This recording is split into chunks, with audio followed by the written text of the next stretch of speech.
ചാമവളപ്പിലുണ്ട്. Jason ചാമവളപ്പിൽ ഈ കലാമണ്ഡലം ഗോപിയുടെ മകൻ്റെ ഫേസ്ബുക്ക് പോസ്റ്റ് ചർച്ചയായതോടുകൂടി ഇപ്പോൾ അതിൽ കാണുന്നില്ല. ഫേസ്ബുക്ക് പോസ്റ്റ് പിൻവലിച്ചിട്ടുണ്ടെന്നാണ് മനസ്സിലാക്കുന്നത്.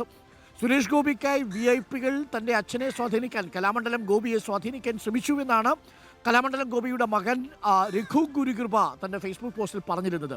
മറുഭാഗത്ത് VS സുനിൽകുമാറിൻ്റെയും ടൊവിനോയുടെയും ഒരുമിച്ച് നിൽക്കുന്ന ചിത്രങ്ങൾ സാമൂഹ്യ മാധ്യമങ്ങളിൽ ഇടത് സൈബർ ഹാൻഡിലുകൾ യൂസ് ചെയ്യുകയും ചെയ്തിരുന്നു. അതിപ്പോൾ പിൻവലിക്കണമെന്നാണ് ടൊവിനോ തോമസും പറഞ്ഞിരിക്കുന്നത്. പുലിവാല് പിടിച്ചോ രണ്ടുപേരും? ജെയ്സൺ, തീർച്ചയായും NDAയുടെയും അതുപോലെ തന്നെ LDFിൻ്റെയും സ്ഥാനാർത്ഥികളാണ് ഇത്തരത്തിൽ ചില കൗതുകകരമായ അബദ്ധങ്ങളിൽ പെട്ടിരിക്കുന്നതെന്ന് പറയേണ്ടി വരും. കലാമണ്ഡലം ഗോപിയുടെ മകൻ ഫേസ്ബുക്ക് പോസ്റ്റ് ഡിലീറ്റ് ചെയ്തിട്ടുണ്ട്. ഇത് സംബന്ധിച്ചൊരു വിശദീകരണം അദ്ദേഹം നൽകി. നാം രാവിലെ തന്നെ കലാമണ്ഡലം ഗോപിയുടെ വീട്ടിൽ പോയിരുന്നു. അദ്ദേഹത്തിൻ്റെ മകനുമായി സംസാരിച്ചു. പ്രധാനമായും അവർ പറയുന്ന ഒരു കാര്യം, ഈ കലാമണ്ഡലം ഗോപി താമസിക്കുന്ന തൃശ്ശൂർ ലോക്സഭാ മണ്ഡലത്തിലല്ല, ആലത്തൂർ മണ്ഡലത്തിലാണ്, വടക്കാഞ്ചേരി നിയമസഭാ മണ്ഡലത്തിലാണ് കലാമണ്ഡലം ഗോപി താമസിക്കുന്നത്. അതുകൊണ്ട് തന്നെ സുരേഷ് ഗോപിയുടെ വോട്ടറല്ല കലാമണ്ഡലം ഗോപി. പക്ഷേ നാട്ടിലെ പ്രമുഖരെ, ജില്ലയിലെ പ്രധാനപ്പെട്ട ആളുകളെയെല്ലാം കണ്ടുകൊണ്ട് അത്തരത്തിൽ ഒരു ആശീർവാദം നേടുക എന്ന ഉദ്ദേശത്തോടു കൂടിയാണ് പ്രധാനമായും സുരേഷ് ഗോപിക്ക് വേണ്ടി എന്ന പേരിൽ കലാമണ്ഡലം ഗോപിയുമായി വീടുമായി വളരെ അടുത്ത ബന്ധമുള്ള ഒരു ഡോക്ടർ കലാമണ്ഡലം ഗോപിയുടെ മകനുമായി ബന്ധപ്പെടുന്നത്. അവരുടെ വീട്ടിൽ സ്ഥിരമായി വരുന്ന ഡോക്ടറാണ്, അവരുടെ ഒരിക്കലും ഒഴിവാക്കാൻ കഴിയാത്ത ഒരു വ്യക്തിയാണ് എന്ന് മകൻ തന്നെ പറഞ്ഞു വെക്കുന്നുണ്ട്.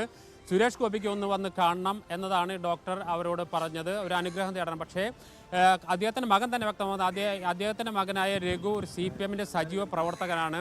അദ്ദേഹം ആലത്തൂർ ലോക്സഭാ മണ്ഡലത്തിൽ രാധാകൃഷ്ണന് വേണ്ടി സജീവമായി രംഗത്തിറങ്ങുന്ന ഒരു വ്യക്തിയാണ്. അതുകൊണ്ട് തന്നെ അത്തരത്തിലുള്ള സന്ദർശനം ആൾ അംഗീകരിക്കുന്നില്ല എന്നാണ് അദ്ദേഹത്തിൽ നിന്ന് മനസ്സിലായത്. മാത്രമല്ല, ഈ ഡോക്ടർ അത് വേണ്ട എന്ന് പറഞ്ഞപ്പോൾ പത്മഭൂഷണൊക്കെ വേണ്ടേ കലാമണ്ഡലം ഗോപിക്ക് എന്നാണ് ആ ഡോക്ടർ ചോദിച്ചതെന്നാണ് പ്രധാനമായും മകൻ പറയുന്നത്. ഇത് സംബന്ധിച്ച ഒരു പ്രസ്താവന അദ്ദേഹം ഫേസ്ബുക്കിൽ കുറിച്ചിരുന്നു. പക്ഷേ ഇത് വലിയ വിവാദമായ പശ്ചാത്തലത്തിൽ ആ ഫേസ്ബുക്ക് ഡിലീറ്റ് ചെയ്തിട്ട് മറ്റൊരു വിശദീകരണ കുറിപ്പുമായി എത്തിയിട്ടുണ്ട്. പക്ഷേ BJP കേന്ദ്രങ്ങൾ വ്യക്തമാക്കുന്നത് അത്തരമൊരു ആവശ്യം കലാമണ്ഡലം ഗോപി ആശാനോട് ഞങ്ങൾ നടത്തിയിട്ടില്ല, സുരേഷ് ഗോപിയോ BJPയുടെ നേതൃത്വമോ നടത്തിയിട്ടില്ല. ഏതെങ്കിലും ഡോക്ടർമാർ നടത്തിയോ എന്ന കാര്യം അവർക്കറിയില്ല, അതിൻ്റെ ഉത്തരവാദിത്തം തങ്ങൾക്കില്ല എന്ന് പറഞ്ഞ് BJP നേതൃത്വം വളരെ ഭംഗിയായി കൈകഴുകിയിട്ടുണ്ട്. മറ്റൊന്ന് ടൊവിനോ തോമസുമായി ബന്ധപ്പെട്ട ഒരു വിവാദമാണ്. ടൊവിനോ തോമസിനെ കഴിഞ്ഞ ദിവസം LDF സ്ഥാനാർത്ഥി VS സുനിൽകുമാർ സന്ദർശിച്ചിരുന്നു.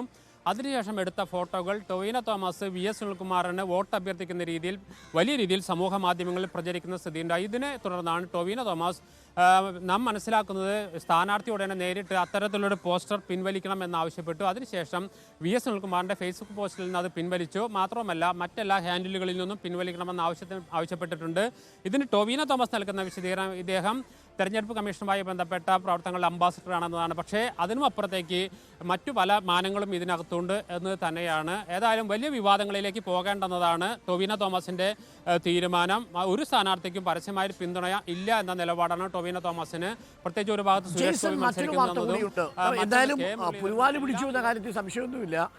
VIP-കളെ സ്വാധീനിക്കാൻ ശ്രമിച്ചുവെന്നാണ് കലാമണ്ഡലം ഗോപിയുടെ മകൻ ഫേസ്ബുക്ക് പോസ്റ്റിൽ പറഞ്ഞിരുന്നത്. അതോടുകൂടി ഇടത് സൈബർ ഹാൻഡിലുകൾ സുരേഷ് ഗോപിക്കെതിരെ അതൊരു വലിയ പ്രചരണമാക്കി മാറ്റി. മറുഭാഗത്ത് VS സുനിൽകുമാർ ടൊവിനോ തോമസിൻ്റെ ചിത്രം വെച്ച് പ്രചരിപ്പിച്ചത് മറുഭാഗത്ത് കോൺഗ്രസ് സൈബർ ഹാൻഡിലുകളും വലിയ പ്രചരണ വിഷയമാക്കി മാറ്റിയിട്ടുണ്ട്. എന്തായാലും ഇതിൽ രണ്ട് സ്ഥാനാർത്ഥികളും പുലിവാല് പിടിച്ചു എന്ന് തന്നെ നമുക്ക് പറയാം. നമ്മളിപ്പോഴുള്ളത് മ്യൂസിയത്തിലാണ്, തിരുവനന്തപുരത്ത് മ്യൂസിയം.